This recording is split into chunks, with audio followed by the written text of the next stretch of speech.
राज्यसभा में अध्यादेश पास न होने पर दिया जाएगा संदेश, विपक्ष के लामबंद होने का संदेश दिया जाएगा। कल केजरीवाल और अखिलेश यादव की महत्वपूर्ण बैठक हुई थी।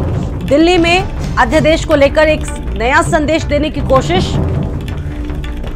अखिलेश यादव और उत्तर प्रदेश के लोगों को संदेश देंगे। राज्यसभा में अध्यादेश पास न होने पर दिया जाएगा संदेश।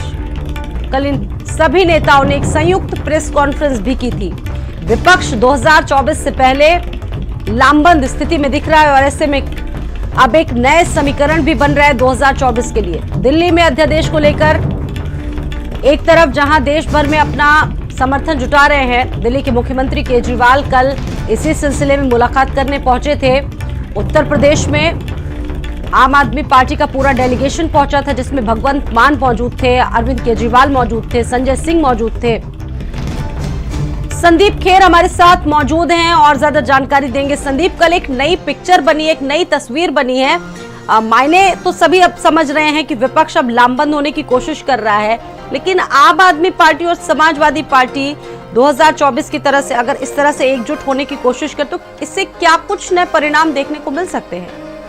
देखिए, बिल्कुल स्वाति, कल उत्तर प्रदेश की तस्वीर की बात करी जाए तो एक बड़ी और अलग तरीके की तस्वीर थी, जहां दो राज्यों के मुख्यमंत्री और उत्तर प्रदेश के पूर्व मुख्यमंत्री तीनों लोग मौजूद थे। तीनों लोगों ने देखिए एक रणनीति पर विचार हुआ है, जहां लोकसभा चुनाव पर भी बात हुई है और उसी के साथ साथ देखिए आम जनता को जो संदेश देने का प्रयास ये किया गया है कि विपक्ष जो है वो पूर्ण रूप से अब एक हो रहा है। वो चाहे ममता बनर्जी की बात करी जाए, चाहे नीतीश कुमार की बात करी जाए या फिर केजरीवाल की बात करी जाए, पंजाब के मुख्यमंत्री भगवंत मान, उत्तर प्रदेश के पूर्व मुख्यमंत्री अखिलेश यादव। हालांकि कल का जो मुद्दा था वो ये था कि जो अध्यादेश लाया गया है ट्रांसफर और पोस्टिंग के बिल को लेकर, अरविंद केजरीवाल यहाँ पर उनके खिलाफ समर्थन मांगने आए थे, क्योंकि अगर राज्यसभा की बात करी जाए तो भारतीय जनता पार्टी के जो सदस्य हैं वो लगभग 93 है, सहयोगी दल 12 है, यानी टोटल 105। लेकिन विपक्ष की जो संख्या है वो 133 है। मतलब अगर विपक्ष चाह जाए तो इस अध्यादेश को गिराया जा सकता है, और अगर ये अध्यादेश, ये बिल को गिरा दिया जाता है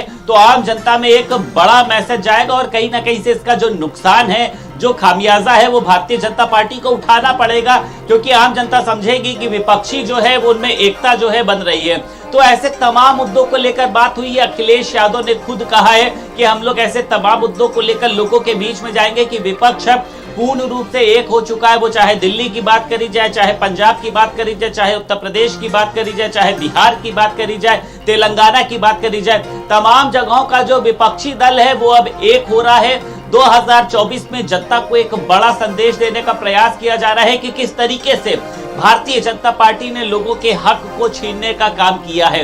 अरविंद केजरीवाल से भी कल जब लोकसभा चुनाव के बारे में पूछा गया, तैयारियों को लेकर पूछा गया, तो उन्होंने यही कहा, फिलहाल जो हमारी मुलाकात है वो अध्यादेश को लेकर है कि किस तरीके से इस बिल को रुकवाया जाए, क्योंकि इस बिल के नकारात्मक परिणाम है, सकारात्मक परिणाम नहीं, और सरकार जो है इसको थोपना चाहती है।